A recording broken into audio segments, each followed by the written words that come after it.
श्रुत परंपरा को मुझसे ग्रहण कर सके।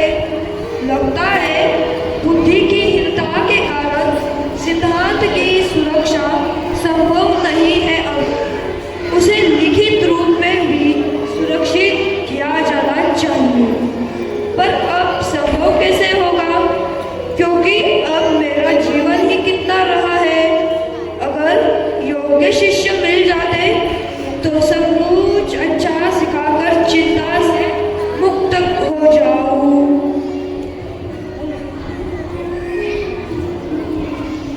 ऐसा विचार कर आचार्य धनसेन ने एक पत्र लिखा और ब्रह्मचारी को दे दिया, जिसमें उन्होंने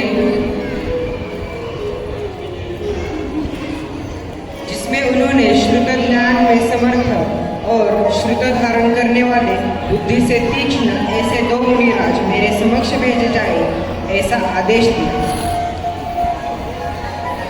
यह पत्र इंद्रनगर में स्थित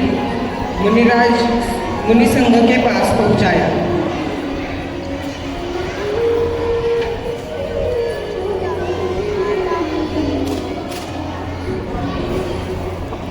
तुरंत ही तीक्ष्ण बुद्धि के धारी 2 मुनिराज नरवाहन और सुबुद्धि को उनके समक्ष पहुंचाया।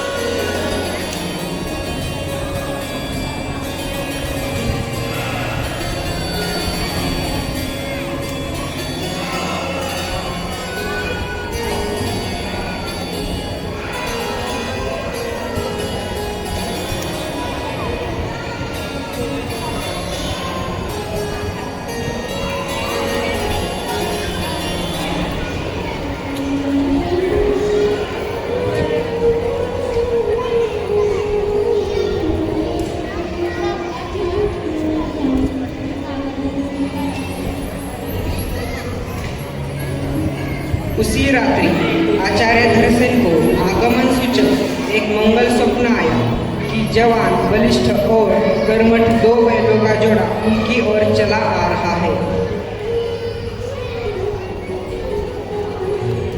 और उनके चरणों में नतमस्तक है। वह तत्क्षण जागृत होते हैं।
और गुरु के द्वारा दिए गए मंत्रों को सिद्ध करके शिला पर विराजमान हो गए।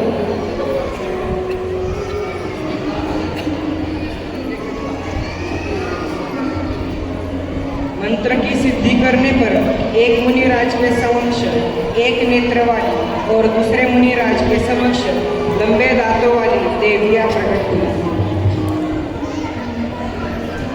उन देवियों को देखकर मुनिराज चकित रह गए कि इस प्रकार की विकृत स्वरूप वाली देवियां कैसे प्रकट हुई। देवों का तो ऐसा विकृत स्वरूप होता ही नहीं है। फिर वे पुनः विचार करने लगे और उन्होंने मंत्रों को एक बार पुनः ध्यानपूर्वक देखा।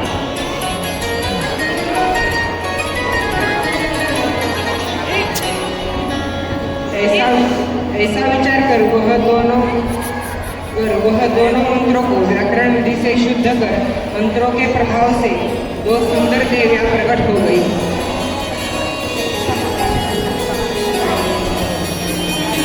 और देवियों को अपने अपने स्थान पर जाने की आज्ञा देकर दोनों मुनिराज आचार्य दर्शन के समक्ष आकर सारा वृत्तांत सुनाया। आचार्य ने दोनों मुनिराज को मंगल आशीर्वाद दे दिया।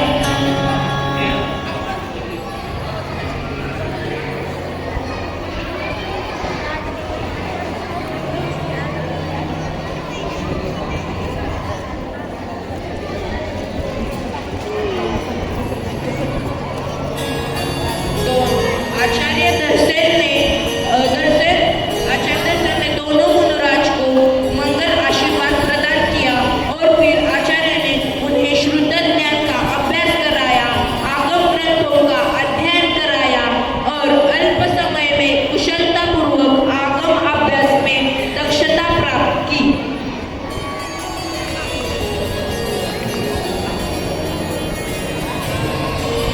आचार्य दर्शन ने अपना मरणकाल नजदीक जानकर अंकलेश्वर नामक नगर की ओर विहार करने का आदेश दिया और समय व्यतीत होता गया।